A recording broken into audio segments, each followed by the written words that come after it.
This is government. Good evening, everyone. As usual, Mazezoke here speaking to us. So, this evening, quickly, I want to do a comprehensive analysis as to what we all woke up today to see. Many of you would know that yesterday, the British Parliament, for the fourth time, discussed the Nigerian matters, as in regards to the killings. I don't want to say ENDSars, but as regards to the police brutality in Nigeria, as it were. Now, and that included ENDSars, yes.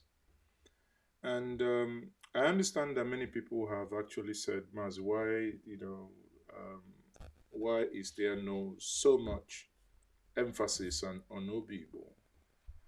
Obibo is a crime that was done just like ENDSars. Again, I tried to explain to us last week that we actually lost more people in München beyond what we saw in Lekki. But somehow, Lekki has gained more traction than any other such action has. Be that as it may, what we are going to look at today is I would play the full video for those of you, and while I play the video, I would pause and make some commentary and analysis of what we are watching. So this evening is going to be only me.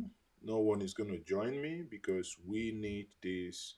You know, I want you to join me in this conversation this evening so we make it happen. Okay, so if we are ready, I am ready. But before we do, I will first of all want to build on something.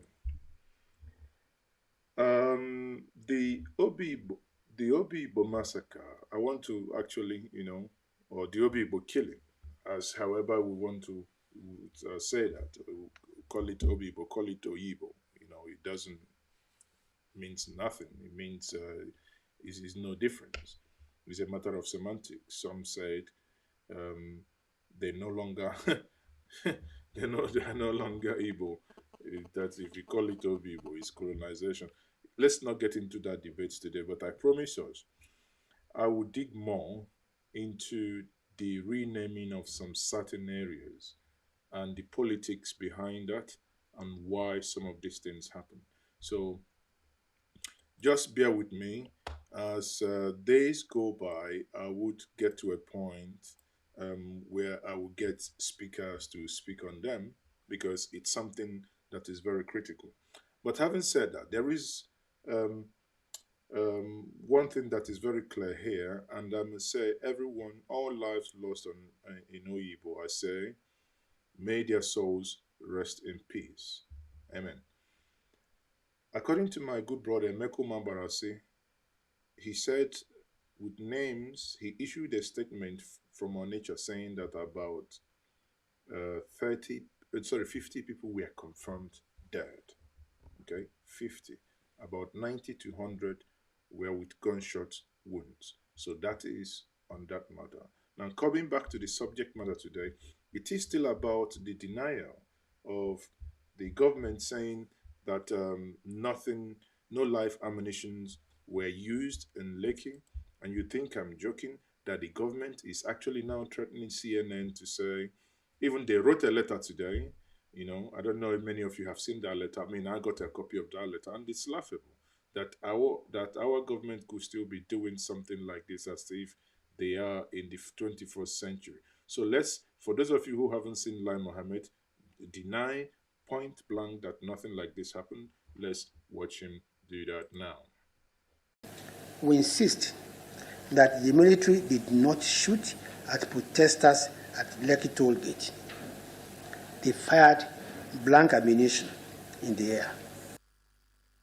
So that's This is government so okay. CCTV footage So from. that's what Lai Mohammed has done. He's gone ahead and say that the military never fired any live ammunition. But the question is, if the military never fired any live ammunition, how come people died? How come They said they were shooting on air. But today, being the 24th of November, this CNN came out again with more damning and more, information that showed how the Nigerian army did what they did. I had to show this because this is going to give us the background to get to the meat of the matter, which is the analysis of the British Parliament and what happened there. So let's look at the CNN's footage and get a clear glimpse of what then happened here. Hold on, let me see if I can minimize my own pop-up there. Hold on, if I could minimize that so that you guys will see. So now listen attentively. Surveillance cameras overlooking Lekki tollgate. So what you're looking at now is what you're looking at here is the Lekki tollgate. So from the left, the protesters were on the other side, or the protesters were on the other side. So you're looking at Lekki from the back. Okay, so pay attention to this video. Recorded without sound, it was shown as evidence in the judicial panel. Now, on the right there is the Oriental Hotel, I believe. You see soldiers approaching, firing shots here. You see, that's where the soldiers were shooting. And here. We lined up the footage and it corroborates our previous reporting to show the first time we see and hear gunshots. Notice the building to the right of your screen. Here is the same moment from that building. Remember, when the army were giving their own testimonies, they said that that protesters spouted at them. Pelted at them. That meaning the protesters pelted them with pure water from that Oriental Hotel side, right? From that place, they pelted them water. So that's what's demanded for them to retaliate with bullets. Fire! They're releasing fire! CNN geolocated and verified the footage you see to mark the exact time and place. Moments later, more CCTV footage. People alarmed. Here is the exact same moment from the other side of the gate. Shots can be heard. But the CCTV doesn't capture everything. This is what it shows at the time we believe shots are fired towards the protesters. The surveillance camera pans away. But this is what you see on the ground. In videos obtained by CNN, it appears to show the army shooting into the crowd here and again at the top of your screen here. At the judicial panel, the CCTV footage stops at around 8 o'clock. The Lekki concession company says this is because it was tampered with. Now, the question is, if we're a nation that actually take life serious, by now, people should actually be in jail. The question would have been, who tampered with it, who stopped it from recording? But again, if the same people who have tampered with it are the same people calling for the panel of inquiry... What it doesn't show is this crucial moment where DJ Switch live streams on Instagram after 8 p.m. Everybody look at this. These are the bullets that were falling. They were falling by our side that were dodging bullets. CNN has verified that these bullet casings are from live ammunition. They are of mixed origin. Some are Serbian. This one from 2005. Former and current Nigerian military sources verified to us that these munitions are currently in use by the Nigerian army. At a hearing for the Judicial Panel of Inquiry, the army made an admission. The soldiers will be using both live and blank bullets. Now, hold it here. The soldiers are making this admission that they use live ammunition here. Brigadier General Taiwo of the Nigerian Army, that the soldiers attended the scene of the protest with live ammunition. Now, hold it there. If it means, let me just play that quickly back. And blank bullets. Both live and blank bullets. Will be using both live and blank bullets. Both live and blank bullets. So let's ask Ogalai Mohammed. Ogalai Mohammed, so what did you say before? Can you tell us what you said? We insist that the military did not shoot at protesters at Lekki toll gate. They fired blank ammunition in the air. So you can see the variation here. This is government. What Lai Mohammed is saying, and from what the military is saying, you can see that they don't match up. Lai Mohammed clearly saying the military fired blank ammunitions. The military who fired are saying we went to the protest ground with live ammunitions. Who be using both live and blank bullets. In this particular case, we saw that these protests had been infiltrated by some hoodlums. But eyewitnesses and families we spoke to say the ammunition used that night by Nigerian authorities was very real. This is where I was shot, and the bullet went through my back. Up until this point, the army had denied they had live bullets at all on that night. It confirms a key finding in our investigation, that there was live ammunition at the scene. This admission is the latest in a series of constantly shifting narratives as to what happened on October 20th at Lekki tollgate. The Minister of Information and Culture, Lai Mohammed, said that the army fired blank ammunition into the air.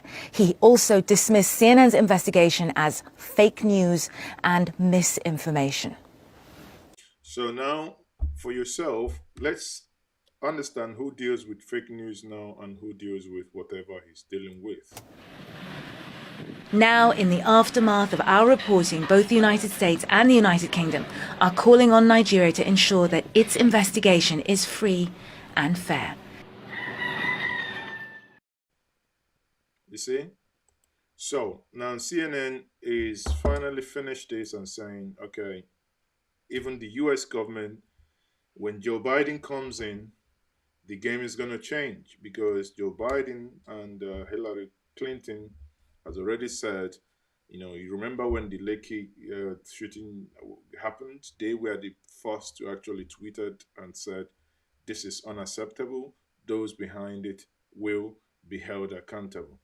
Now let us move to the meat of the matter this evening, which is the British Parliament debate of the ENDSars protest and its implication, or let me rephrase it, maybe its likely implication for the Nigerian government or Nigeria at large. Now, before we get down to that business, let me do some shout outs here. Yanwo Keke, good evening. If it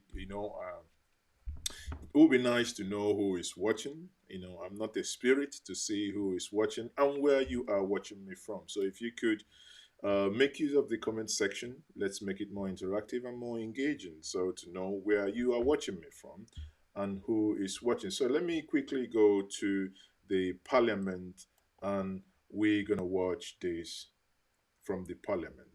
Yeah. So this is the Parliament here. This is the British Parliament. So they are going to start deliberation quickly. I want police officers responsible. So, and the hashtag ENDSars started to appear prominently on social media back in 2017. Reports of violence and human rights abuses by SARS date back several years, but these latest protests followed circulation of a video in early October, shockingly, which many believe shows a man being killed by SARS officers. On the 11th of October, President Buhari announced plans to disband the unit. However, such promises have been made in the past, and yet SARS seemingly has continued to operate. This would in fact be the fourth time it was abolished. Many protesters therefore felt that disbanding SARS, even assuming it happens, would not be sufficient to tackle long-standing problems with police brutality, particularly if SARS officers are simply assigned to different parts of the police service. Activists are now calling for a complete overhaul of policing in Nigeria. They also want police officers responsible for beatings, killings, extortion, unlawful detention and other crimes to be held to account. So the protests continued and thousands of Nigerians, most of them under 30, took part in events such as peaceful marches, candlelit vigils, multi-faith prayer sessions. People came together across divides, having different social, cultural and tribal backgrounds. Supportive comments flowed in from the Nigerian diaspora around the world, from celebrities, and the ENDSars movement quickly widened beyond the concerns expressed initially about policing and started to capture some of the general frustrations of a young population demanding an end to poor governance and corruption.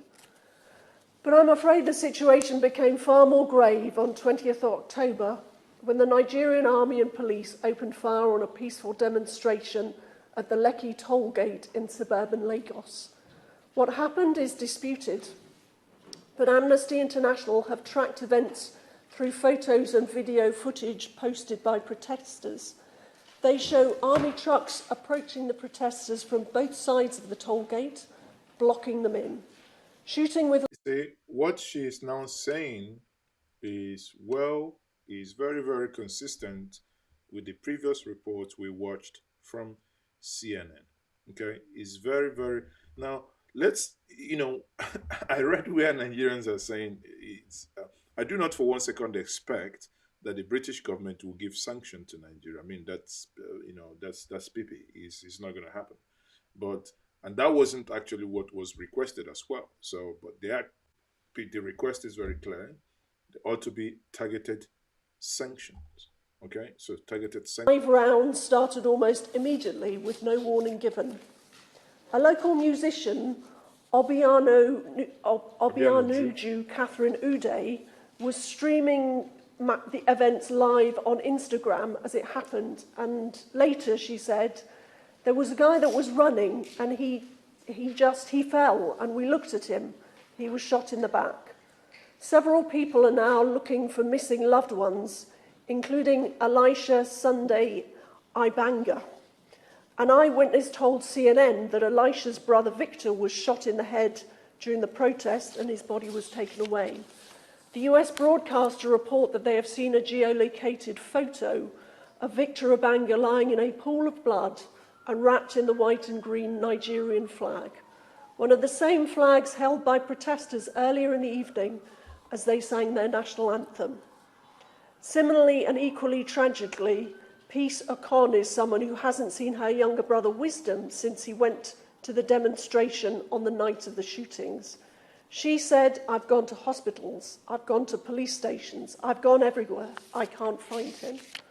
It isn't clear how many were injured or lost their lives in Lekki, but Amnesty International estimate that 56 people have died since the protests began.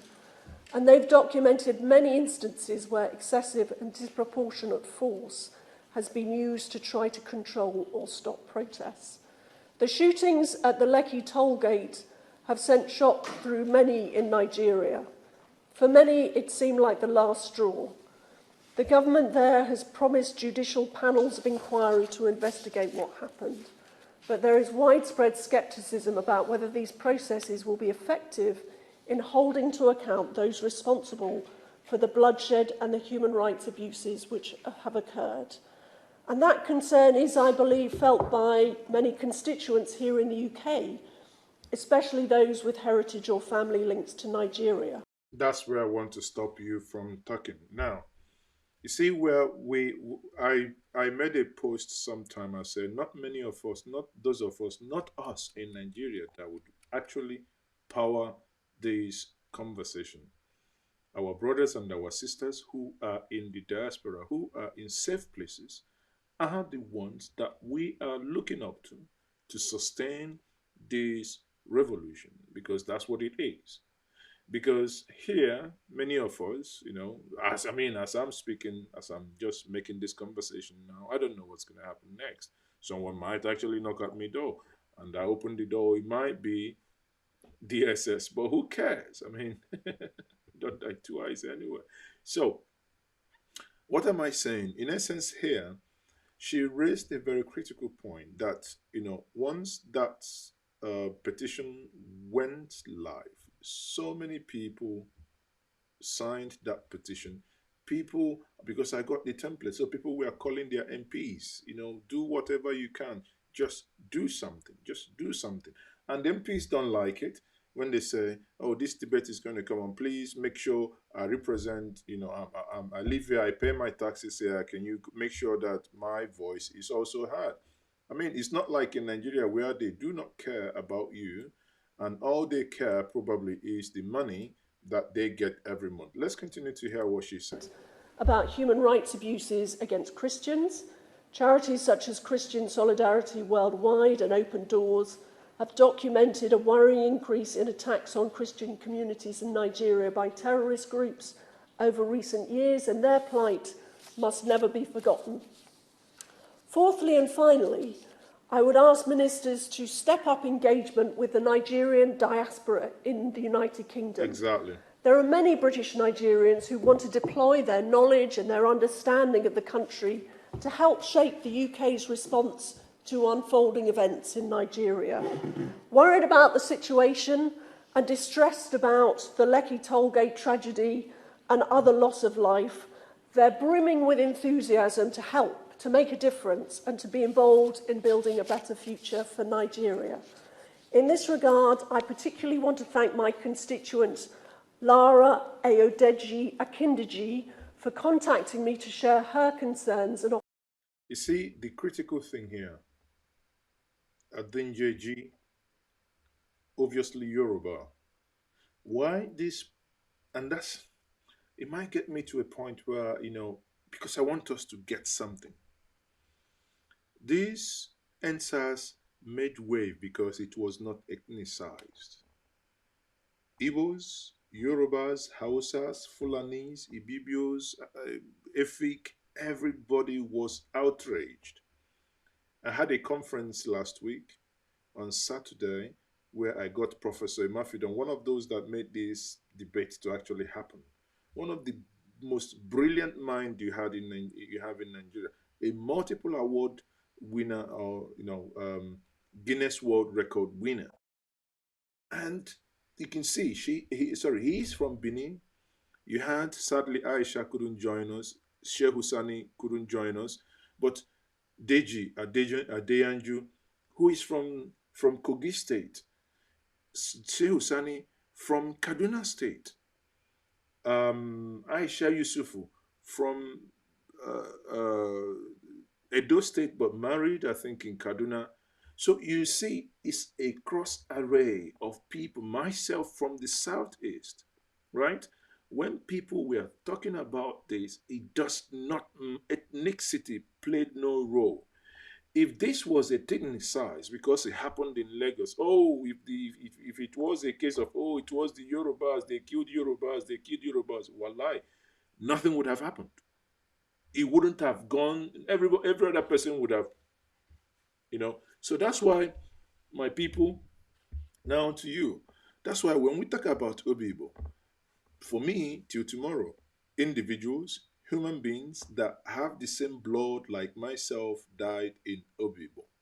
So I'm not going to play that game of bringing ethnicity into it, because that is when we will begin to, because when the story is told, like the Inter-Society had reported and had cleared that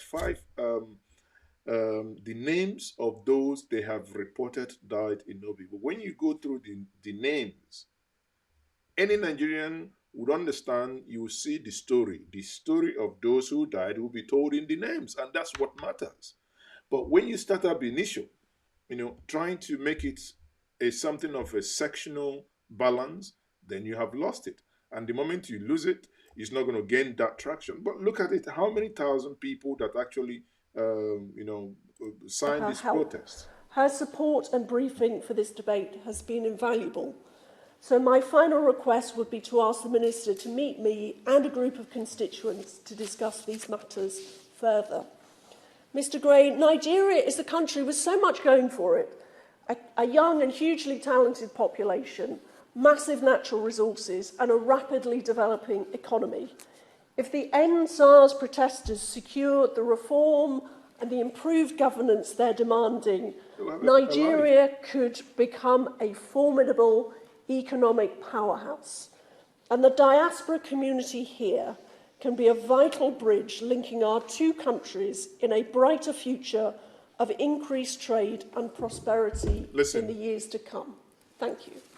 Listen, the way it is now, in years to come, Britain will need Nigeria more than we now need them. Yeah, in years to come. So let's listen to this lady's submission. She made a very fantastic submission. Hold on, let me see if I can. Yeah. And independent inquiry. Sorry. 16 led movement after tragedy for her a passionate opening for this debate. Okay. I would also like to thank Silas Oja for creating this petition, which now has more than 220,000 signatures. See, 220,000 signatures. Over 200,000 signatures. Would you have gotten that if that was put through the channel of ethnicity? It would have, you know, the bickering alone would have, the whole thing would have been lost, you know. And people are saying, oh, Britain can't sanction Nigeria. Of course, Britain cannot sanction Nigeria in that sense. But some people who say, oh, what is the benefit? Listen, for the fact that the British MPs are now talking about Nigeria, no government wants another government to debate and talk about them. You become a talking point. And they're not talking about you because you have gone to the mass or because you have actually developed something extraordinary. No, they are talking about you for things that is considered basic. The young ones that came out to protest just to say, I want to stay alive. I do not want to be shot by someone who is trigger happy that you have given an AK-47, someone you and I pay our taxes for him to protect our lives and our properties, yet he uses that just to... Almost 2,000 of my own constituents in Edmonton who signed the petition we are debating today. And I'm sure that I'm not the only member to have been inundated with messages from constituents in recent months urging them to do whatever they can to lend their voice to the ENDSars protests. As the chair of the All-Party Group for Nigeria, I was particularly keen to speak on this debate and highlight the need for the UK to stand with the Nigerian people against an increasingly cruel and brutal regime. The situation in Nigeria is incredibly serious, with tragedy after tragedy unfolding on the streets in state after state, as the Nigerian government and its security forces take ever more repressive measures to end a protest movement, which has given hope to millions across the globe. The ENDSars movement is not just about disbanding the special anti-robbery squads. It is a movement led by the youth of Nigeria who took to the streets of Nigeria peacefully, demanding an end to brutality, extortion and extrajudicial executions, and for a truly democratic Nigeria. The bravery of the youth-led movement will never be defeated. Today, we need to consider how the government should respond to both the movement itself and the violent actions of the Nigerian regime. However, we must also take this opportunity to look beyond sanctions to a way in which development funding is spent in Nigeria. Instead of funding corrupt security services and investing in projects which do not benefit ordinary Nigerians, we need a new focus on poverty relief and anti-corruption programmes. Mr Gray, it is vital that we recognise the role of the UK and how these events have unfolded in Nigeria.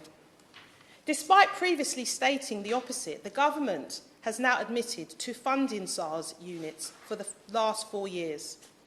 That funding not only included the provision of training to those units, but the supply of equipment. At the very moment in which Amnesty International had declared SARS units to have been involved in extrajudicial killings, corruption and torture, the government was using the aid budget to train and equip those units. In fact, between 2016 up to this year, more than 10 million went towards programmes from which SARS units benefited. That is not only immoral, it makes it harder for UK to play a positive role in Nigeria during this vital period. How can the government, with a straight face, call for an end to violence against protesters, having helped train and equip the security forces who are carrying out that violence?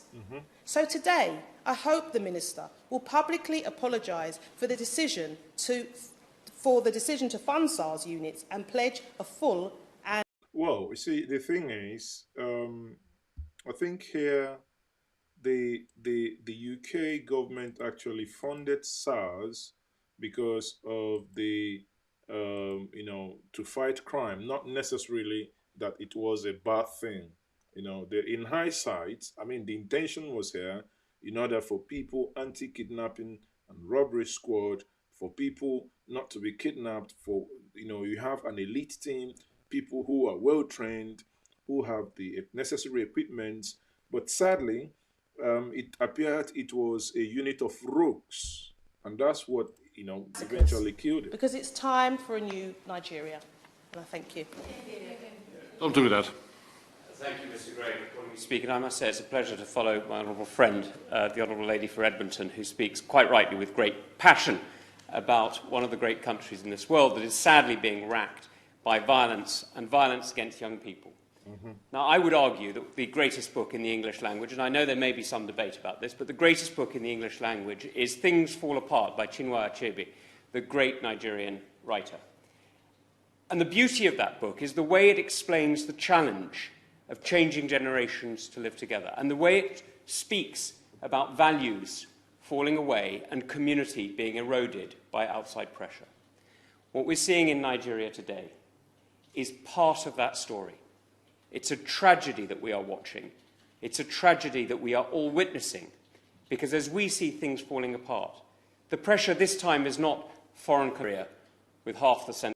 Now, this particular thing he's about to say has been trending all day today.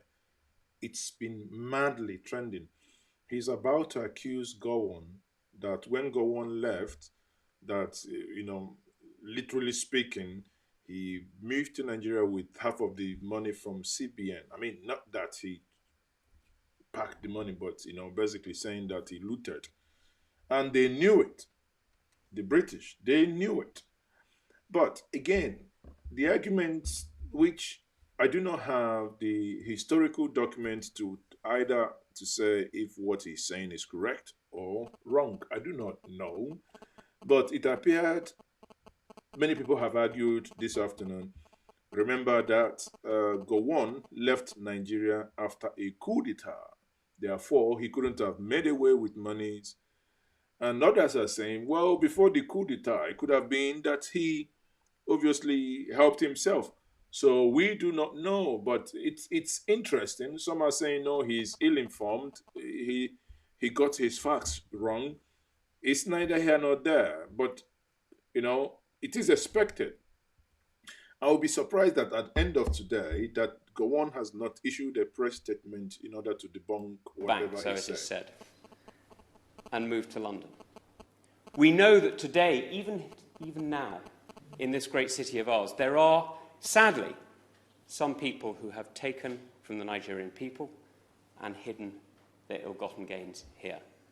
We know that our banks, sadly, have been used for that profit and for that illegal transfer. Your banks are Bank Ndori. And that means that the UK is in an almost unique position in being able to actually do something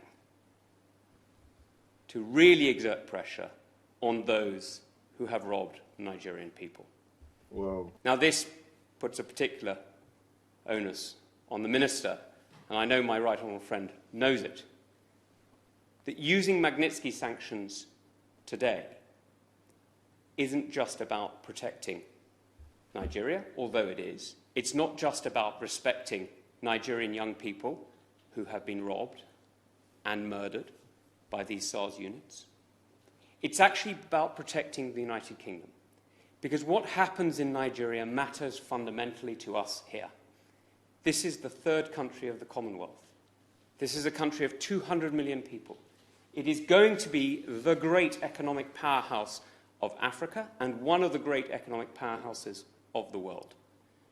This is a country whose wealth, not just in the oil off the river state, but in the imagination and creativity of its people, is witnessed every day in Nollywood, and perhaps more my style, at the great University of Jos. This is a country that gives so much to the world already, despite the fact that it is ill-governed, brutalized, and robbed. You know, sometimes what I don't like in all these things, I mean, we cannot be, you know, growing up, Nigeria is the only nation that I know everyone talks in future tense. Oh, it has huge potential, Wait, now potential, people go chop. People are not secure, people are hungry, people don't have anything. You don't feel any sense of belonging, you know, you don't... Over 100 years or 104 years, you don't have light, common light that even the dumbest of all dumb people can actually make for themselves, you know. The only nation that there is no... You have water corporations in every single state, yet there is no single state, no single local government that has pipe-on water. Yet every year, from state A to Z, they all have commissioner of water resources, and they budget money, billions, yet there is no... You cannot open tap. People drink gutter water. People dig wells, and they get the wells out, untreated water, they drink it, and you wonder why they won't fall ill. The only nation that I know that anytime you go to the hospital, they diagnose you, it's like twin disease that must afflict you. Have you ever wondered why? You go to Nigerian hospital, they say, oh, he has typhoid, and you know the next one? Malaria. Why? Dirty. Uncleanness. The water is not clean. The water is not treated. The other one is still dirty because the environment is so swampy, it's not taken care of. In the 70s, I remember still in the 70s, early 80s, I remember growing up in Fege, Onitsha, Nigeria, Southeast Nigeria, that we had health workers coming in, fumigating the gutters. That is the, you know, what they call the gutters, the water channels, fumigating them. Today, you saw during COVID, when COVID just basically came in, you saw as if they are just bunch of idiots. You can see somebody working with just like the normal sprayer you can use. You as an individual watching me now, the normal sprayers you use in your back garden is what our people were actually trying to use to fumigate the street. And you look at them, you say, who did this to us? A nation of future tense. For over 60 years, you are still in the futuristic tense. Great potential. If you tell your son of great potential, 10 years, 20 years, you're still telling your son, he knows that your son is a dwarf. In fact, he cannot even add nothing. He cannot grow. He was just basically going down. Jesus Christ. Sometimes I just kind of imagine what it could give. To me and you know be wasn't small, a scene big, of conflict and anti-SARS movements. But instead was the global centre of learning. Who looks ahead and plans ahead? The nation is a useless one. What does it plan? Everyone is thinking of how to steal money. You're talking about plan. So look, this is an opportunity for the UK to do something real. Not just in the interest of Nigerians, though it would be. Not just in the interest of Africans, though it would be that too. But fundamentally in the interests of the British people. The allegation with this is a moment one. When these petitioners have got it you know, I deal with absolutely facts. right. It's very suspicious. They are not just arguing for the rights of young Nigerians who are claiming their own rights. They are arguing for the rights of Democrats. Well, again, the things here he said cannot be overemphasized. So let me skip him, and get to the next speaker and see what she has to say. Mr. Gray, it's a pleasure to speak in this meaningful debate and to follow the honourable member for Tunbridge and Morling. The events surrounding the ENDSars protest in Nigeria has caused global concern and outcry. Vision 2020, Last month, Vision mainly young 2010. Nigerian And people took to the sometimes, streets in a peaceful protest. I know when everybody was like Vision 2020, even Yeradua, I cannot even the what's it called? Yeradua. Every time, all you heard is Vision 2010. Yes, it was as if Vision 2010, 2010, 10 years ago, as if it will never come. I remember when Soludo's need Vision 2010. Everybody, even Vision 2020. Vision 2020. Nobody talks about the Vision 2020. No, you see, to show you how useless we are. We're not talking about Vision 2020. We're not even saying, okay, can we review the same document and see where we have failed? Tell ourselves the truth. No. Even for them to review the document, when they tell you how much billions they will budget to review the document, you even fall out of your chair. Even said, my studio here might even break if I hear the sound of the money, because this is unbelievable. Against police brutality. And on the 20th of October in Lagos and in other parts of the nation, the military are alleged to have attacked peaceful protesters with disproportionate force and have killed and injured civilians. The world watched the horrific videos. The world saw the awful pictures from the scene. The world heard the eyewitness accounts from survivors who managed to escape the horrors of that night. Human rights agencies such as Amnesty International have supported these claims. Despite the overwhelming evidence, Nigerian government and military initially denied that the military were at Lekki and labelled the events as fake news. Media companies received... Did you see that? The military, I still have... Listen, it's one of those things I think I will even laminate it. Because I remember when Sahara reporters shared the news that the military were at the Lekki toll gate. The Nigerian military on Twitter, it's still on their Twitter page. Because they are now so ashamed that if they delete it, we can now use it against them, that they've deleted such tweet. It's a shame. And I called them out the other day. I said, I don't know who is actually the mask behind this handle, but the person must be a shameless person. Because how can you deny that military were not in Lekki? These are people trying to fight fake news, but they are the pivot, they are the creators, they are the manufacturers, they are the initiators of fake news everywhere. A government tells you, good morning, come yourself, look at your time because it might be midnight. You don't believe a single thing they say. How can country, right today you're planning 30 billion to go build road in Nigeria? You're talking about that one, you're talking about that you stopped paying fuel subsidy, but you are going to import fuel from Niger Republic. How does that work? Who is Niger? You're going to import, and you've removed fuel subsidy and you are importing now. If you have removed this, liberalize it. Let everybody, if Mazi can import fuel and sell at, all you need is quality check and quality assurance, right? If I can import fuel and sell at 150, let me double into that business. It's none of your freaking business. Just have to deal with that. A memorandum from the Nigerian National Broadcasting Commission to silence them, not to embarrass individuals, organisations, government, cause disaffection or panic to the society at large. Following... Okay, so someone's just giving me a thumbs down. Can we all challenge him and give this video a thumbs up? Like the video, let's share this video and like it. When we do this, the issue is that I look at some of us, I think some of us sometimes could be very, very parochial. Now, this is the ills of the society. Anyone giving the video a thumbs down must be one of those benefiting, because no Nigerian no one that calls himself a Nigerian will be happy with the way things are run, unless you're one of those benefiting from the system. And it's actually, it's something that boggles the mind, because the system does not work. And those that handle the system does not want the system to work. And here we are.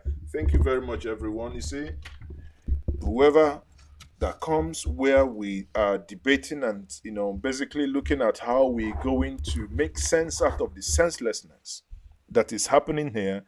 And, I wish there is a way to see who is that person is. So we'll bring him out and greet him properly. You know how we greet. So we bring him out and we say thank you to him. Let us continue, people. On the events of that dreadful night.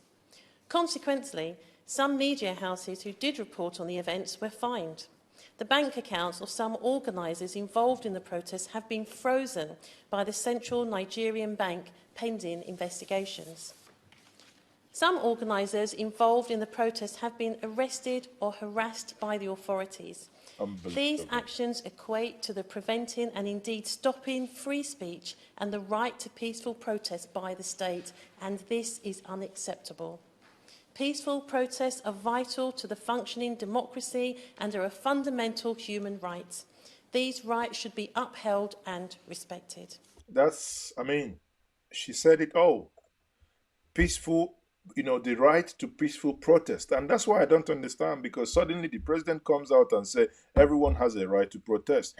Then after protest, you're saying, let us look into the account of those who donated money, who donated Bitcoin to buy food. Yet the same nation, the same CBN cannot look into the account of those who donate billions. It will only take United Arab Emirates probably to do something to fish them out. But Nigeria cannot. Till how many years is this government, Jonathan government, failed woefully in getting us access? The system government that said it's going to fight Boko Haram, is going to fight corruption, has come in and become have become even worse. It become worse than the former one, the one you kicked out because he wasn't performing. Now you come, this one is just sleeping. He's not even waking up at all. He doesn't even know what is happening. He's not aware. He's not anything. He doesn't know what is happening. He doesn't know nothing. Nothing. It just baffles me. Dear, sometimes. Many of my constituents who have a Nigerian background are in great distress. Those that have relatives and friends in Nigeria are concerned about the safety of their loved ones and have contacted me about this situation. I indeed have close friends in Nigeria who are also deeply concerned and have contacted me about this. They all ask for one simple thing: that the UK government defends the right to peaceful protest and free speech, and ensures that those within the Nigerian government and army are held to account for the atrocities committed against peaceful protesters. Given the shared history between the UK and Nigeria, and as a fellow member of the Commonwealth and ally, the UK has its duty to stand up for human rights of Nigerian citizens. In the case where Nigerian officials are avoiding accountability over the killings of protesters, I believe that the UK should be looking to impose sanctions on state officials involved in the human rights abuses of Nigerian citizens. You see, her suggestion is what I like so much. Targeted sanction. I said it at the beginning. Targeted sanction is what is needed. Targeted sanctions. Targeted sanctions. In July of this year, the Secretary of State for Foreign, Commonwealth and Developmental Affairs introduced the Global Human Rights Sanctions Regulations. Under this statutory framework, priority themes relate to cases that threaten media freedom and human rights defenders. I'll play you a sound. Furthermore, another priority theme considers cases where the relevant jurisdiction law enforcement authorities have been unable or unwilling to hold those responsible for human rights violations or abuses to account. The government clearly have the tools to ensure that Nigerian state officials respect the constitutional and fundamental human rights to protest and free speech. Thank you very much for If those who ordered and facilitated the killings and harm to protesters are not held accountable, then the UK government should advocate for independent investigations to take place. And following investigations, any individuals found responsible for these atrocities of human dignity must face sanctions. My heart, I agree to you, sister. You've spoken so well. Again, and that is it. So some of you think that is of no use. I believe that, like she just summarized it, the whole point here is anyone who is found guilty should be, you know why? Why they are not fixing your country is because they can easily run away. They can easily run away. The reason why Buhari came in and never bothered to fix the hospitals is because he can easily go to London. But if they all have reason that they either go run to Ghana, which sometimes, or they can all, go to other African countries, or they die at home, then maybe their senses will begin to open. Maybe. Let's get another speaker. It's a pleasure to serve under your chairmanship, and it's really good to see you looking so well. I'd like to thank the Honourable Member too from Chipping Barnet for introducing this debate, for her passion, and also to all of my honourable friends, also for their passion, their expertise, and their clear demands that we're making today in this chamber. And it's good to hear that the demands are unanimously held across what is sometimes a divide. As we know, the SARS police unit was suspected of abuses against thousands of innocent Nigerians over the past 28 years. It's sadly clear that Nigeria does have a serious problem with abuses of state power and with corruption which goes way beyond SARS. The protest movement that we are seeing rise in Nigeria wants all of these abuses addressed. SARS and other police forces were well known for targeting young people for arrests, extortions, beatings, almost at random.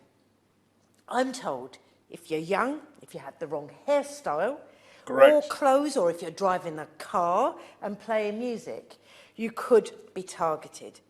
Your money and your possessions could be seized with no evidence, and people know if you resist, you will be beaten and possibly killed.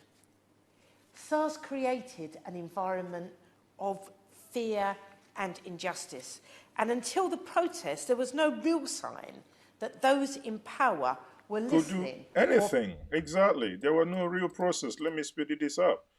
There were no real process that anyone was actually listening, because some of our leaders had ear problem. They couldn't listen. Oh, super sticker. Wow, that's Chukwudulo. Wow, thank you very much. Stretching your arm is right. Thank you very much, Chukwudulo. Thank you very much. That's for you. Thank you very much for the support. So thank you very much. So let's continue now with this person. Honourable Member for West Ham, who spoke so passionately for justice for Nigerians. I would also like to thank the member for Chipping Barnet for securing this very important debate. Now, this, of course, was a popular debate, and it's unfortunate that my honourable friend, the member for Vauxhall, was not called to speak in this debate, and she sends her solidarity with the ENDSars movement. Now, I must begin by addressing the horrific violence we've seen inflicted upon young Nigerian civilians who were peacefully expressing their fundamental human rights against police brutality. As seen on media platforms, armed military officers discharge live ammunition at these peaceful protesters, injuring and killing them. It is, however, unfortunate that as of today, both federal and state government in Nigeria have issued conflicting statements on the event.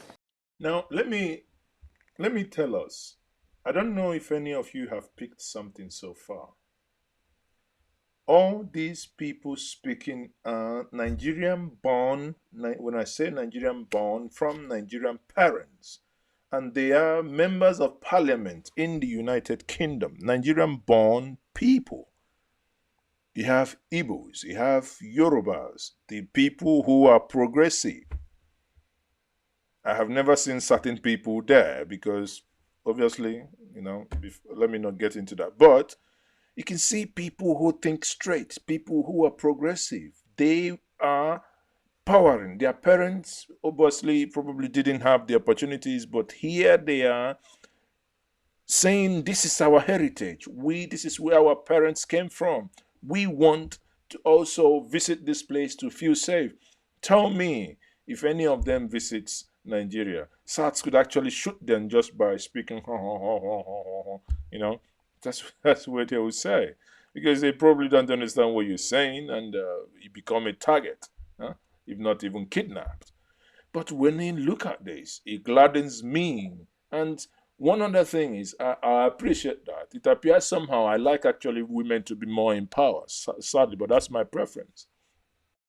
That's why I like so much, Angela Merkel here. Because you can see that ladies, these are many of them ladies passionately speaking against emotionally, and not only that they spoke against this, but their actions as well, Occurred at the Lekki tollgate. This has left us with a series of yet still unanswered questions. Who exactly ordered the military to shoot live ammunition in a civilian territory? Why were bank accounts of some individuals who partook in the protest frozen? Mr. Chairman, if a democratic country deprives its people of their aspiration, livelihoods and voices, strips its people from their loved ones, forces them into hiding and instills fear of retribution through violent attack on free speech, then that country can only be a dictatorship disguised as a democracy. Is Nigeria a dictatorship? Now, having now asked this question, I leave the Nigerian public to decide that for themselves. I must now address the questions of sanctions, which is what we are here to discuss. If we can ensure that these sanctions will not negatively impact civilians, whether directly or indirectly, then I do support a travel ban and asset seizures sanctions on individual officials found responsible. Now, while discussing sanctions is crucial to determining how we as a nation will respond to the violence recently accumulating in the ENDSars movement, it can only be the tip of the iceberg. We must use our platforms to hold the Nigerian government accountable through more than just sanctions. We must do the right thing by the people in Nigeria protesting for their own human rights and ask the questions they've given us the platform to ask, which is, what role did the Nigerian government as a whole play in these attacks? Will there be an independent investigation into the over 100 cases of torture, rape, extrajudicial execution throughout the ENDSars protests?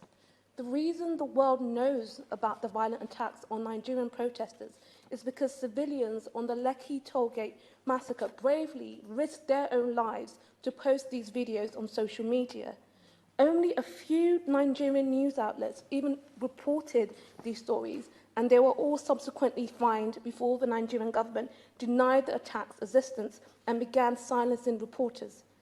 Agencies and individuals have since blamed one another. No one seems to be taking the responsibility.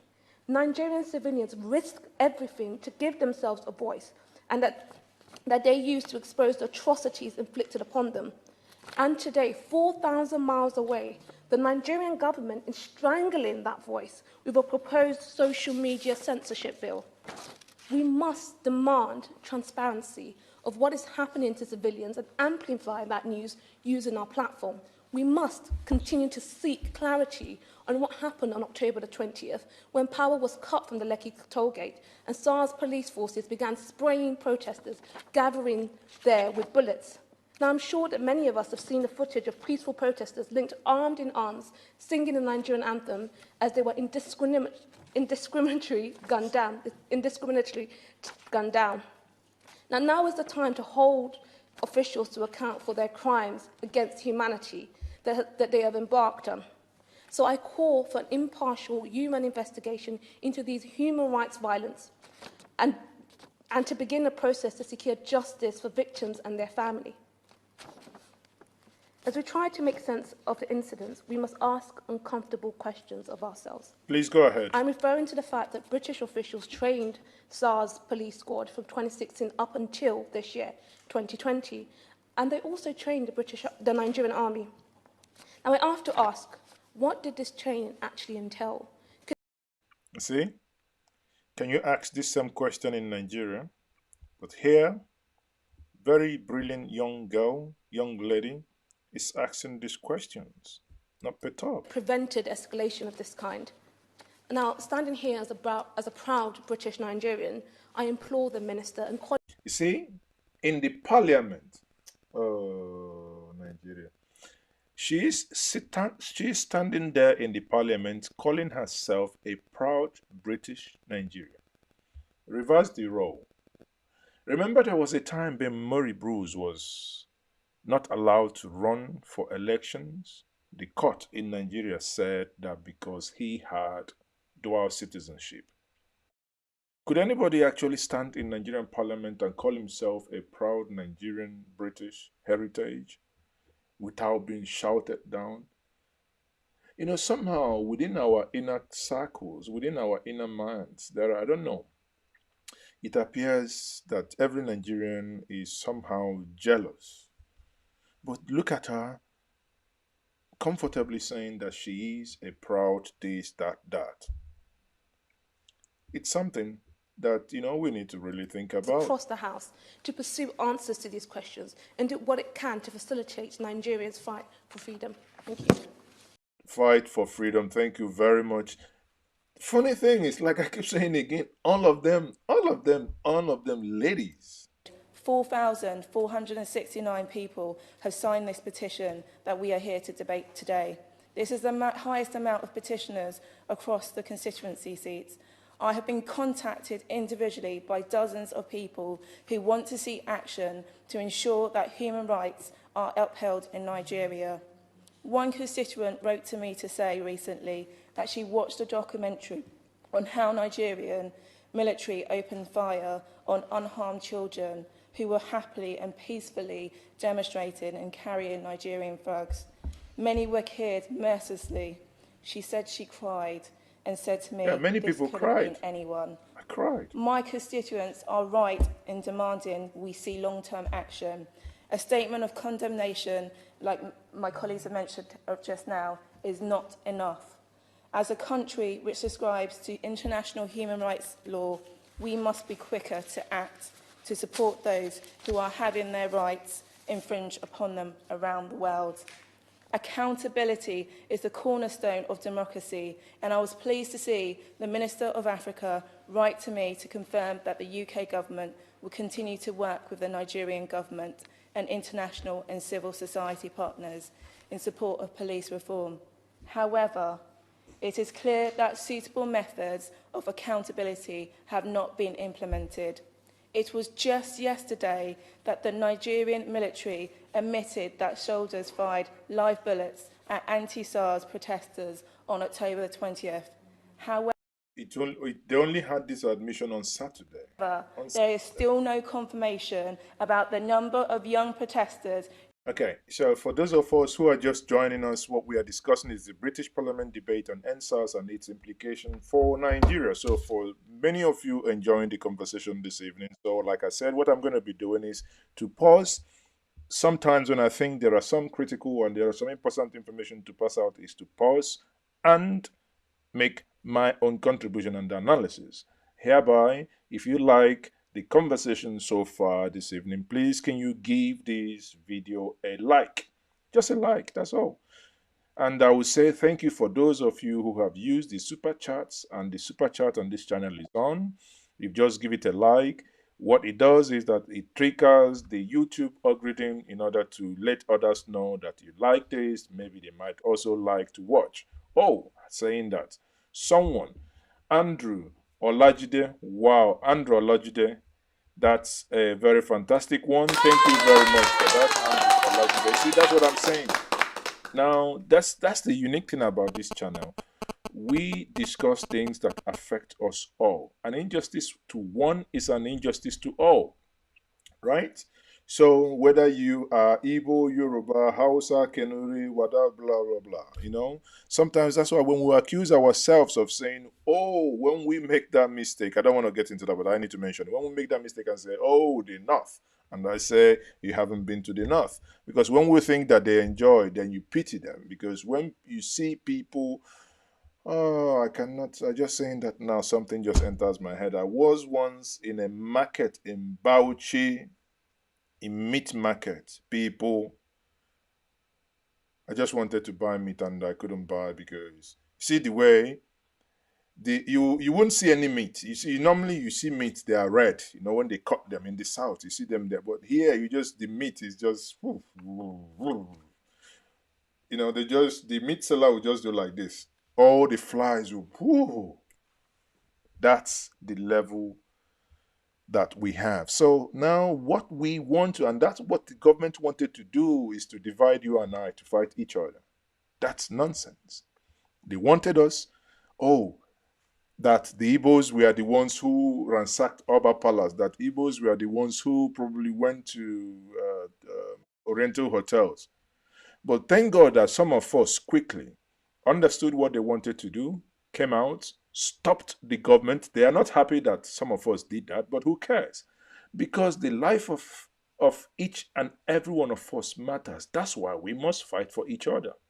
If not, we are going to lose this battle. This battle is us against them. And who are they? They are the politicians, the lootocrats. The lootocrats, the ones they loot, nothing they do, nothing else than just to steal. It's madness. I said it before here. You understand the reason why we would ever be having a refinery, or rather importing fuel in Niger Republic. Those that were supposed to be given. I mean, imagine your gate man being the one feeding you. And you are the oga, you live in a big, useless mansion, but your gate man is the one feeding you. Sometimes I get so angry that we talk about potentials. Potential, my food. Anyway, let's listen to our beautiful sister, Black Gold. She's beautiful. And very intelligent as well. Let her continue. Have tragically lost their lives. According to Nigerian officials, 2 young people were killed in the shooting, but reports by Amnesty claim there are 10 lives that were lost. How can this be considered appropriate accountability if we cannot even reach a consensus on the amount of lives taken at Lekki Toll Plaza in Lagos in October? We did have sick politicians. I do not believe placing economic country-wide sanctions in Nigeria will help address these ongoing issues of police and military violence. Thank you. You've said your own. You do not believe that, placing a total ban on Nigeria will do the magic, and I agree with you. I do not believe violence. as well. Thank you, Mr. So Gray. let's get the next person. Thank you, Mr. Gray. It's a pleasure to serve under your chairmanship, and a pleasure also to take part in such a cross-party consensual discussion, and glad to hear some excellent contributions from honourable and right honourable members across the House this evening about events in Nigeria. I'd also add my warm congratulations to the right honourable member for Chipping Barnett on bringing this forward and the drafters of this petition. I'd above all else, though, commend the ENDSars movement, which I think has done so much to shine a bright light on the corruption and oppressive practices of the regime in Lagos. And I've read the government's response to the petition carefully, and I have some concerns. Nigeria is not a far-off place of which we know nothing. The UK has clear links to this issue and clear links to Nigeria, both historically and going forward. We have influence, and we could use a lot more of it. We do know that the UK did fund, did supply equipment, did train police and paramilitary forces, which we now know have been involved in abuses. At the very least, surely, we need an urgent review of the UK's involvement in those programmes, and I'd be glad of an undertaking from the Minister this evening that such a review is underway. On the Magnitsky sanctions which have been called for, I quote directly from the government's response to the petition: "This sanctions regime will give the UK a powerful new tool to hold to account those involved in serious human rights violations or abuses." I've yet to hear any member of this House speak against the Magnitsky regime. We all support it. But it's only a tool if it's used. Now, I appreciate that speculation is unhelpful, but we do need some announcements, surely. I'm glad that the Minister for Africa, in his discussion with the Governor of Lagos on the 11th of November, called for an investigation into the specific instances we've heard of. Could we have an update in how that investigation is going, and an undertaking that there will be consequences to the findings of that investigation? And now if it's they are been demanding for an update. that there should be an independent review. More generally, we need to look more in the round at whether the UK's actions help or hinder the aims of the ENDSars protests. Between 2015 and 2020, the UK licensed arms exports and riot control equipment to the tune of £43 million. So, At the very least, we should, pending a review of our actions and effect of the UK's foreign policy and trade policy within Nigeria, surely suspend arms exports to the country. See, now the trouble is coming. If they suspend arms export, I mean, you can no longer deny that. You know the consequences of what that is. It might get to a point where we'll be like during the Goodluck Jonathan's time, where we will have to carry cash, physical cash, running around and trying to see where we can buy arms. Again, this is a nation that has been in independence since 1960 and has all it takes to also manufacture its own ammunition. But hey, why would they do that? The over 200,000 individuals who have signed this petition and its creators, and that of course includes many significant signatures from the Nigerian diaspora here in the UK, but also all the others who share deep concerns about what is happening in Nigeria and when it comes to wider human rights abuses around this world. This is not a country, Mr Gray, that will turn a blind eye when such atrocities are happening. And the scenes we have witnessed and the reports that have come out of Nigeria of the response by the police and the army against protesters involved in the ENDSars movement have shocked us all. And of course we've heard from many of the contributions today of the events of the 20th of October when a group of ENDSars protesters were fired upon, it appears, by members of the Nigerian army at the Lekki Tollgate Plaza after the CCTV was taken off and after the lights were turned off. See, anyone that comes in, he says the same thing, the lights were turned off. Question remains, who turned the lights off? The government's position on the government is scared. and on police reform, and then who turned the lights off? Of sanctions.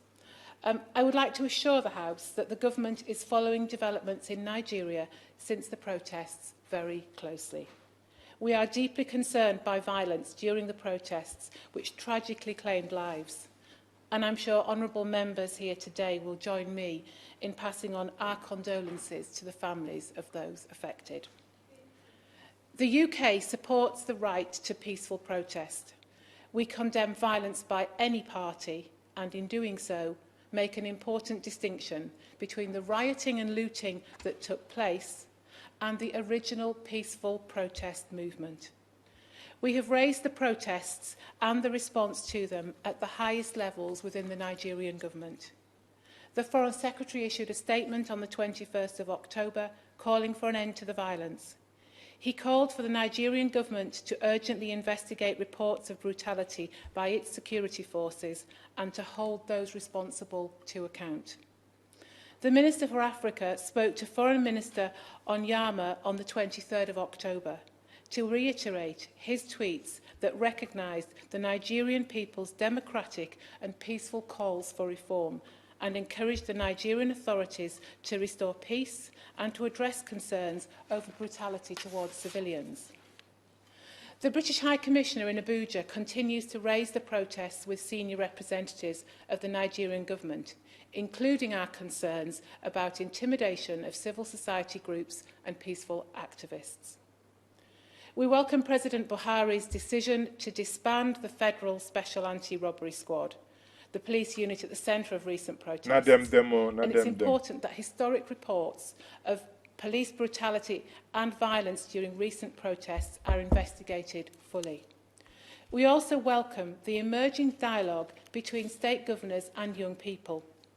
In a country where more than 50% of the population is under 25, this conversation is so important in understanding the concerns of the next generation. And we also welcome the President's request for his Cabinet Ministers to do the same in their home areas. And lastly, we welcome the establishment of judicial panels of inquiry to investigate all the alleged incidents. I can also update members that the Minister for Africa spoke to the Governor of Lagos on the 11th of November. Now, you see, because now she's basically defending, obviously you can see from her language, you can see where she's coming from, defending the indefendable, basically. So I would, given her enough time, like others, we're going to basically skip her.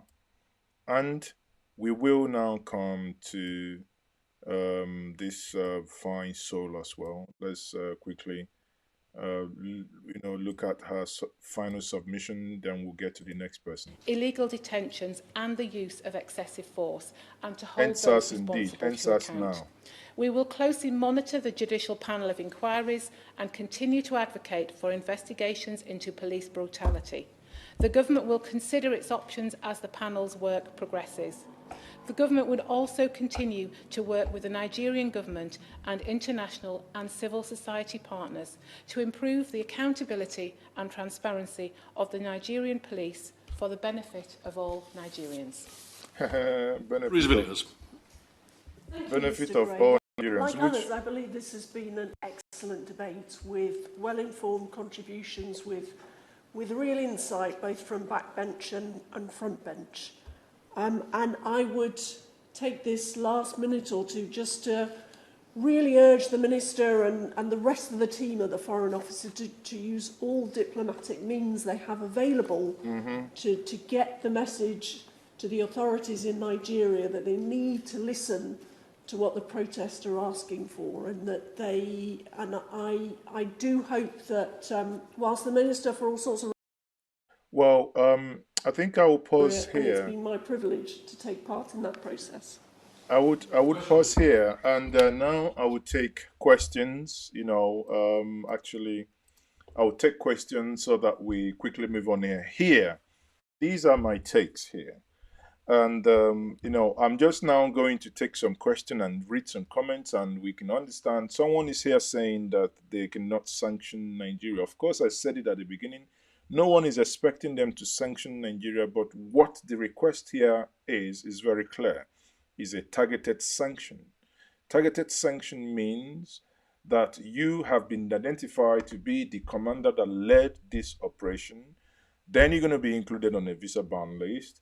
And if you have the misfortune of having bought a house, it's somewhere, and they will begin to dig into it. And they, if they find out you have some assets that they can confiscate, then they could do that.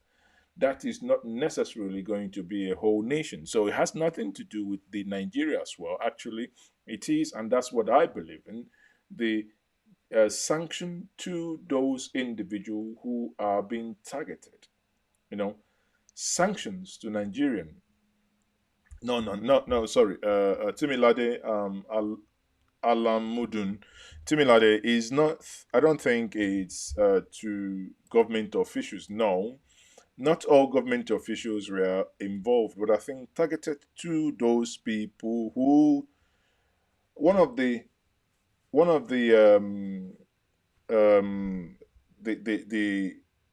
let's take for instance, because the Lagos state government started off from a point of saying he was not aware that soldiers went there. He's also said that he does not have the authority or the capacity to order the soldiers to actually come to Lekki. That means someone who was lying. He started by saying that no one died, that he went around the hospitals, that not an individual died. That was also another lie. So suddenly, the coroner office is suddenly saying, okay, if you have anyone who died, can you, who died between the days of, let me pull it up quickly because I like to be factual.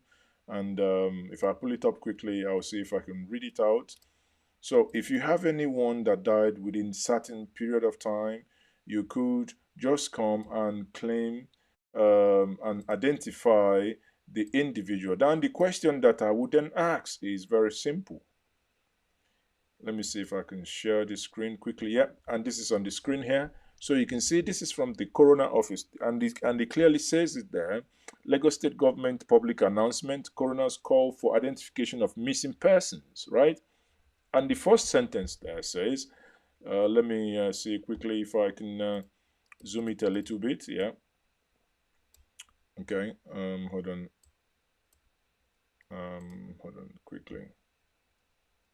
Just pardon me. I just want to. What did I do?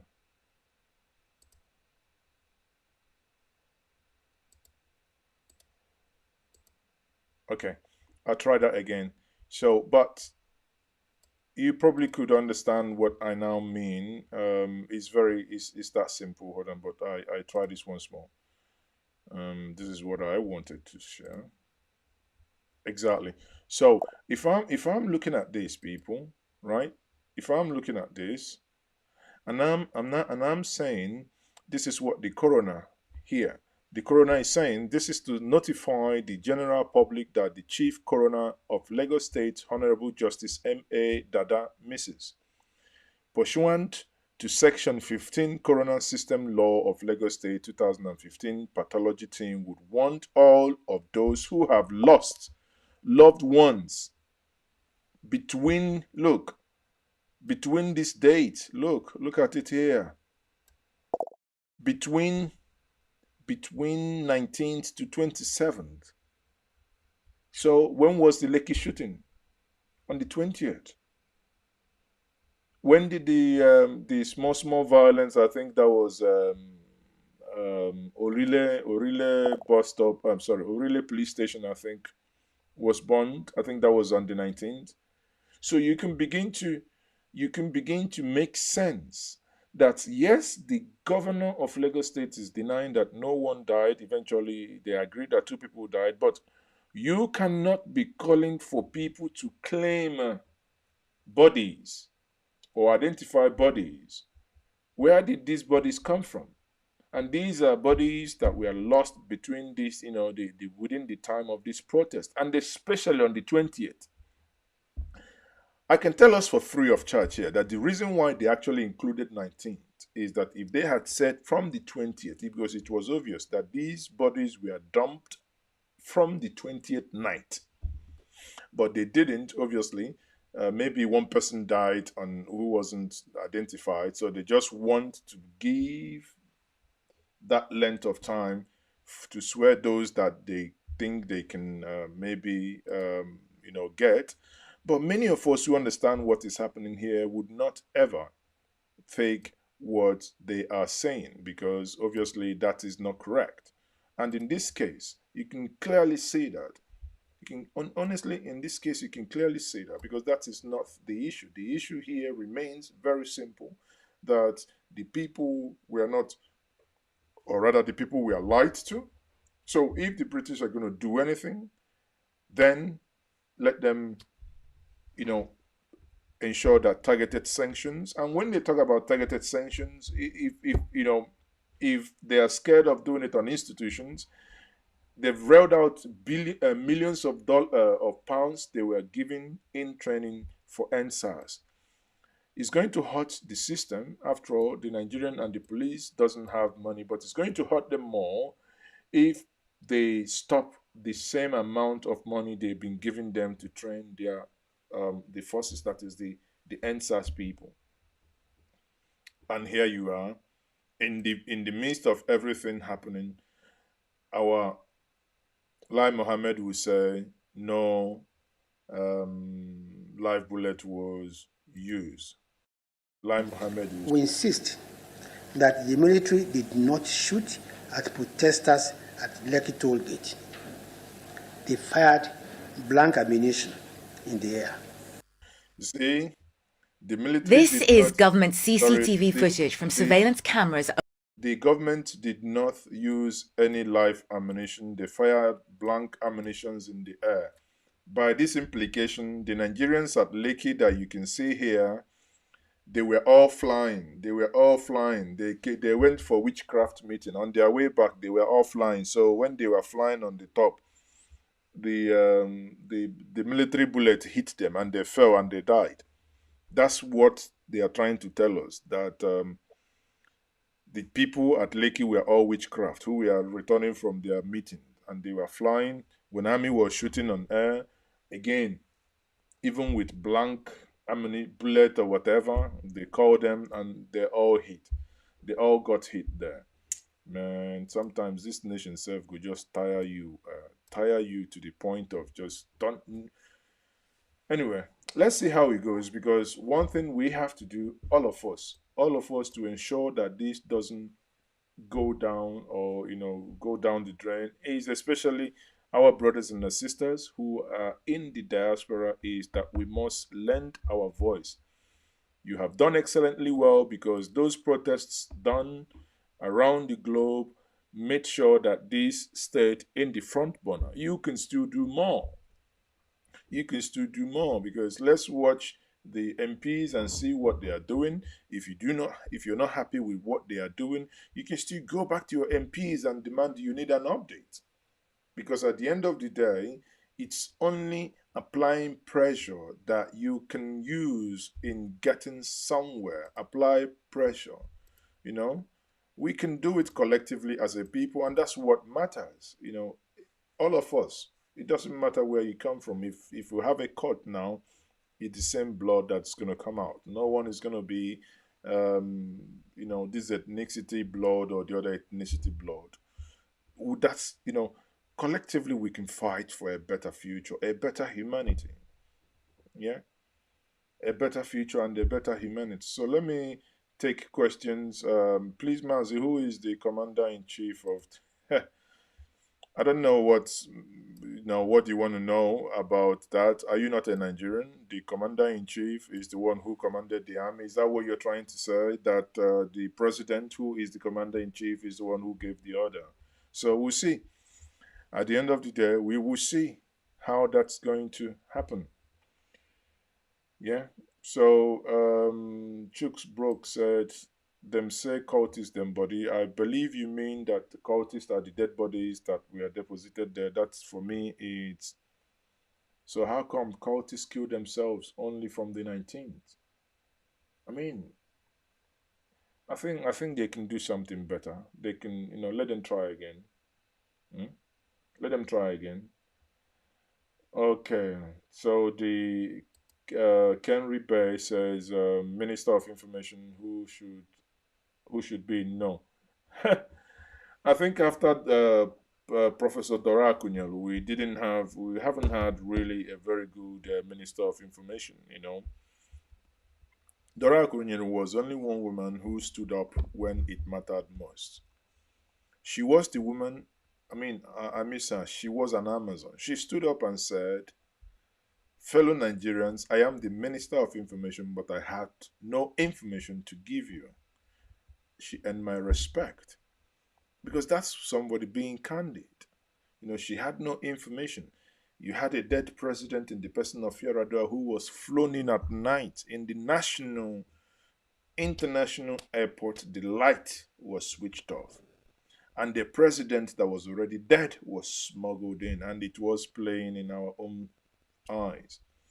There you had an acting president who had no powers.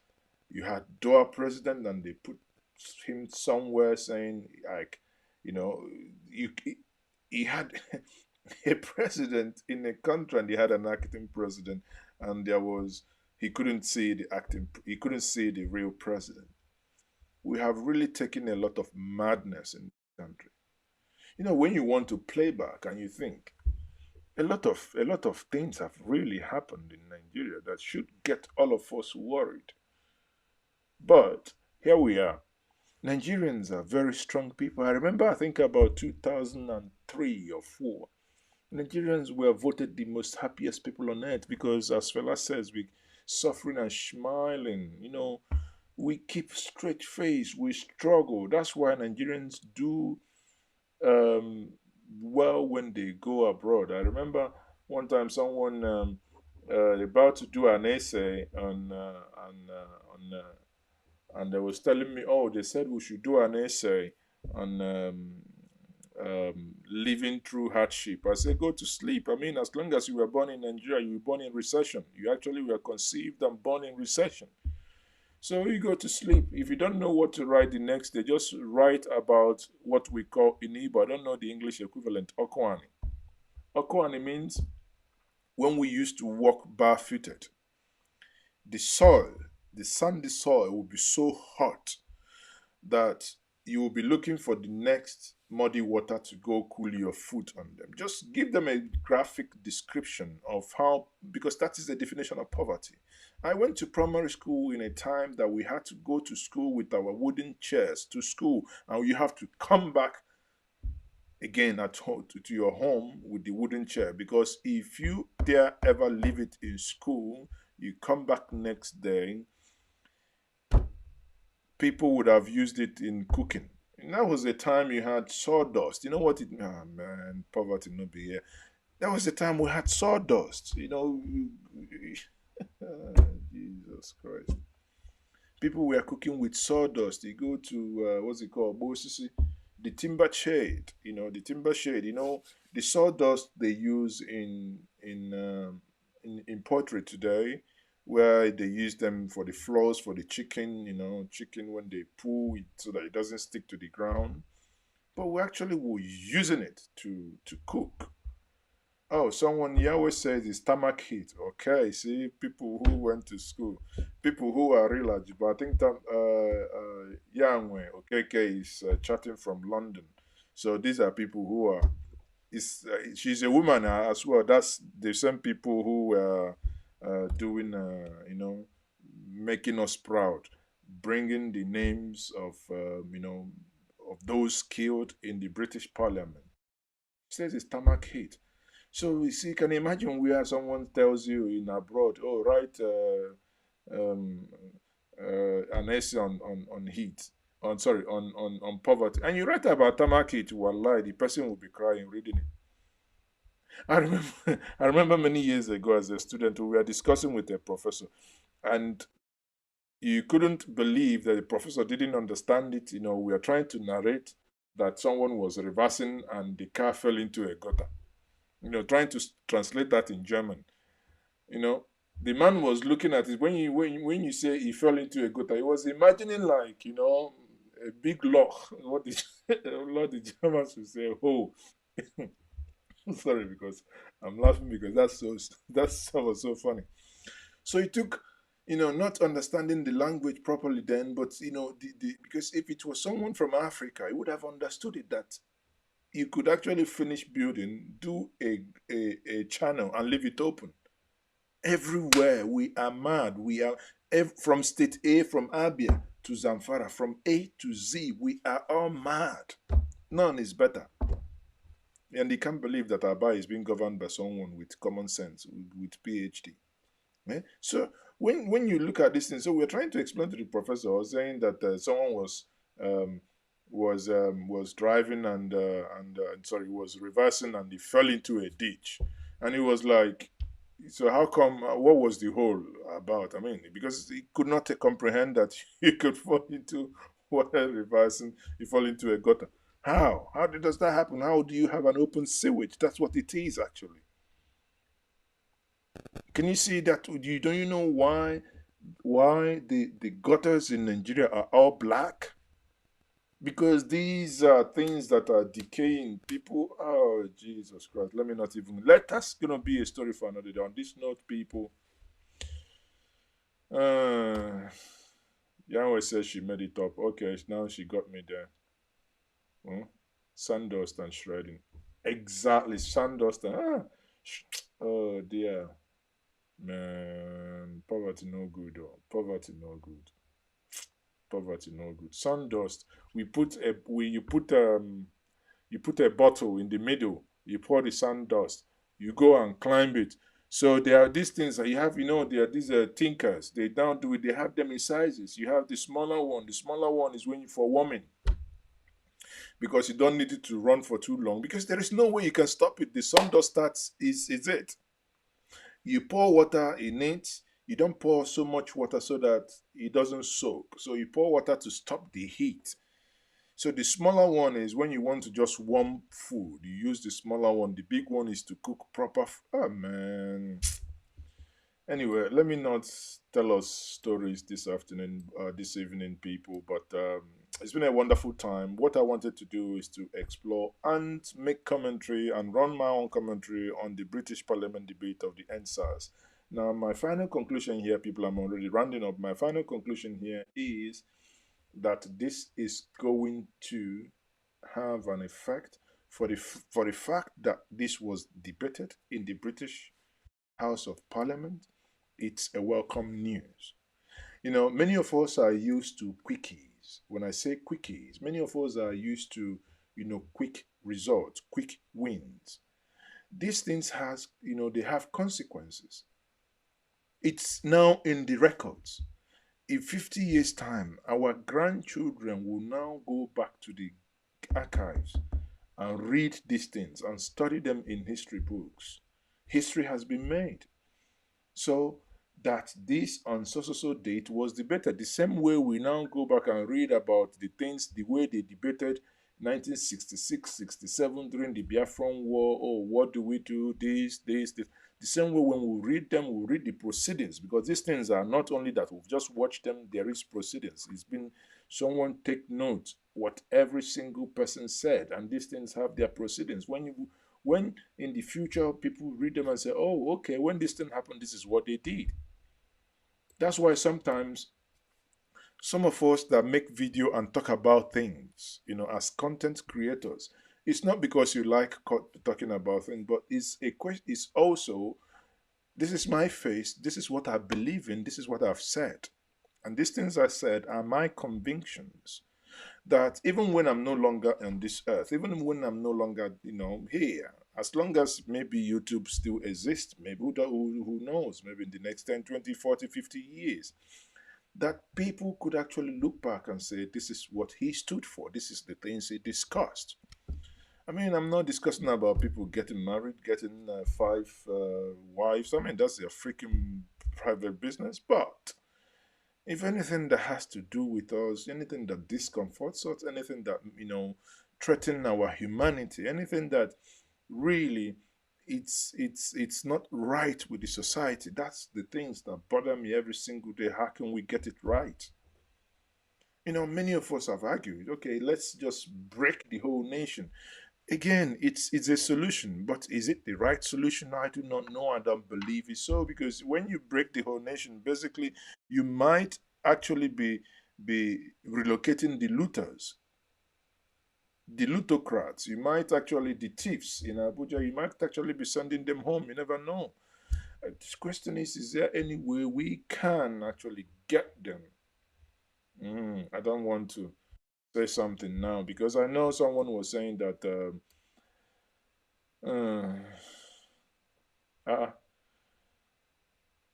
Benji001K says, Benji, you must be a wicked somebody. Me, I'm just waiting for dollars to hit 700 naira. So that means you are in America. See? Huh? You see? You're waiting. People. Dollar, I don't even know how much dollar is. I mean, if you don't use dollar, what do you need it for? But now you're praying for dollars to be 700 naira per $1. Wallahi. Remember, if you get that amount, even when you're paid 700 naira, people like us that drink palm wine, it probably would have pushed the bottle of palm wine would have shifted from 200 naira, and it might be more now. So at the end of the day, it would trickle, it would affect everything, because Nigeria is an import-dependent nation. That's one thing we have to understand.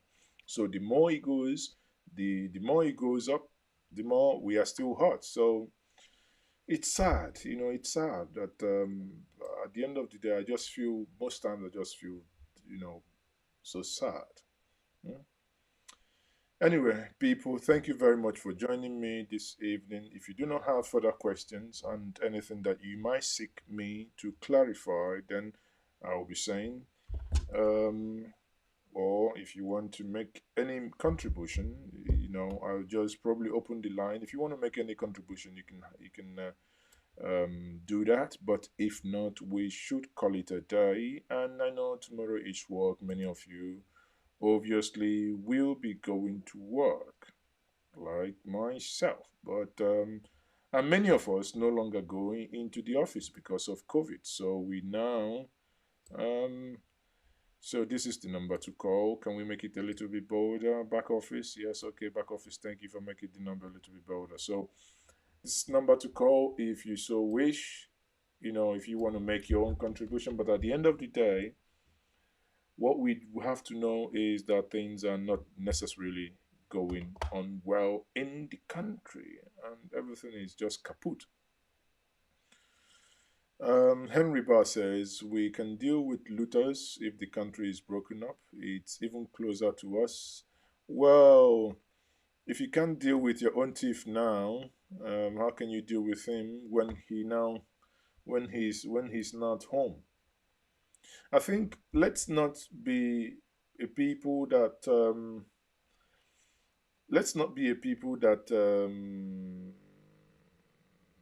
procrastinate. So those things that we think we can do in the future, we can start doing them now. Okay, so they say, and say, from the smell of the fat, you will probably know how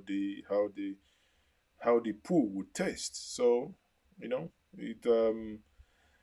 know how everyone eventually how things will pan out. But on that note, I will say thank you very much for joining me, and I have kept you for over an hour 30 minutes. I hope you enjoyed the video. Please share the video, like the video if that is appealing to you, and let's hope that we will see very soon.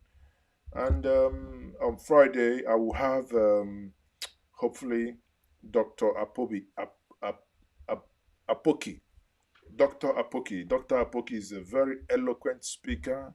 He's one of those that I have commented on national issues. So he's going to be joining me in my hangout with Mazi Ezeoke on Friday evening, 7 o'clock Nigerian time. So make out time to join me that Friday so that we have this conversation with Dr. Apoki. Dr. Apoki is a brilliant mind. A brilliant mind. I love him so much. I watch all his videos, all that he releases. So reach out to him. He's going to be joining me. So on that note, I will say thank you very much. Samuel Arinze said politicians. Exactly, that's what they are. Because they are poly, they thief, and you call them shams. Okay, on that note, thank you very much. I had a fantastic and a wonderful evening. I remain one and your only Mazi Ezeoke. So peace out and see you next time. On that note, I'll say good night, everyone.